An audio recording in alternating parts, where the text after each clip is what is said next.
5 আগস্টের পর থেকে অনেক অপরাধী দেশ ত্যাগ করার সুযোগ পেয়েছে, কারণ সে সময় কোনো সরকার ছিল না।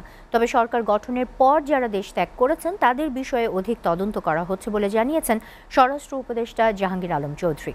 সকালে মালিবাগে পুলিশের স্পেশাল ব্রাঞ্চ ও সিআইডি কার্যালয় পরিদর্শনকালে তিনি একথা জানান। উপদেষ্টা বলেন, অভ্যুত্থানে আহতদের পুলিশের বিভিন্ন ইউনিটে কাজে লাগানোর চেষ্টা চালানো হচ্ছে। সঞ্জিদা প্রিয়র প্রতিবেদন। কোটি কোটি মানুষের ভালোবাসায় ফ্রিজ, টিভি এবং এসিতে দেশের 1 নম্বর ব্র্যান্ড ওয়ালটন।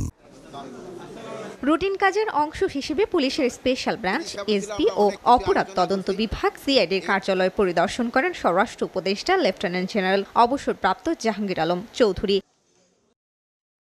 পরিদর্শন শেষে তিনি সাংবাদিকদের বলেন, ট্রাফিকের জনবল ঘাটতি মেটাতে 1000 শিক্ষার্থীকে কাজে লাগানো হচ্ছে। আর জুলাই বিপ্লবে আহতদের কর্মসংস্থানের অংশ হিসেবে প্রাথমিকভাবে পুলিশে চাকরি দেওয়া হবে 100 জনকে। যে যারা আহত হয়েছে তাদের আমরা কিছু যেন আমরা পুলিশে অ্যাবজর্ব করতে পারি, আমরা তাদের একটা কর্মসংস্থানের জন্য একটা ব্যবস্থা করতে পারি।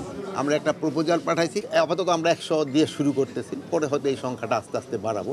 1000 ছাত্রদের আমরা এই ট্রাফিক নিয়োগের জন্য আমরা একটা প্রপোজাল পাঠিয়েছি। আমরা এই পর্যন্ত 400 জনের মতো নিয়েছি। তার কাছে প্রশ্ন ছিল, প্রতীত সরকারের কর্তারা কেমন করে দেশ ছাড়লো। উপদেষ্টা দাবি করেন, মূলত তারা সরকারহীনতার সুযোগ নিয়েছে। 5 তারিখের পর থেকে 5, 6, 7 পর্যন্ত তো কোনো সরকারই ছিল না। ইনফ্যাক্ট ওই সময় কোনো, আপনারই বলছে, ওই সময় তো এই সরকার টেক ওভারই করে নাই। ওই সময় অনেকে পালিয়ে গেছে। এরপরে গেছে কিনা আপনারা দেখেন, যে সময় আমরা অলরেডি পাওয়ার নেওয়া হয়েছে, এরপরে হয়েছে কিনা যদি হয় বলেন। এখন যে সময় আমরা ছিলাম না, আর যে সময় একটা দেশে এইরকম একটা অরাজকতা পরিস্থিতি, সেই সময় তো অনেক কিছুই হয়েছে।